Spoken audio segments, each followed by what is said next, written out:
സാറെങ്ങനെ മിലക്സിൽ എത്തിയത് എല്ലാം നമ്മൾ ഇവിടെ എത്തിയത് പറയുകയാണ് ഞാൻ ഈ പാണ്ടിക്കാട് മഞ്ചേരി റൂട്ടിൽ എപ്പോഴും പോകുന്ന ഒരാളാണ്. ഓൾറെഡി ഇൻഷുറൻസ് ഫീൽഡ് ആയതുകൊണ്ട് എനിക്ക് എപ്പോഴും ഈ വണ്ടികളായിട്ട് എപ്പോഴും നോക്കുന്നതാണല്ലോ. അപ്പോൾ ഞാൻ നല്ലൊരു ക്വാളിറ്റി ഉള്ളൊരു ഷോപ്പാണ് MLX എന്നാണ്. അപ്പോൾ നമ്മൾ അവിടെ ഒരുപാട് നല്ല നല്ല ക്വാളിറ്റി വണ്ടി കണ്ടപ്പോൾ ഞാൻ ജസ്റ്റ് കയറിയതാണ്. അങ്ങനെ നോക്കുന്ന സമയത്ത് എനിക്ക് ഇഷ്ടപ്പെട്ടൊരു വണ്ടി S-Cross കൂടെ കണ്ടു, ഞാൻ ഇഷ്ടപ്പെട്ടു, അതെടുത്തു.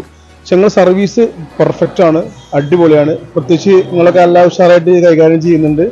അപ്പോൾ പെട്ടെന്ന് ഡെലിവറി ആയി നല്ല എനിക്ക് മാക്സിമം ഡിസ്കൗണ്ട് ചെയ്തിട്ടുണ്ട്, എല്ലാ കാര്യം സപ്പോർട്ട് ആക്കിയിട്ടുണ്ട്. അപ്പോൾ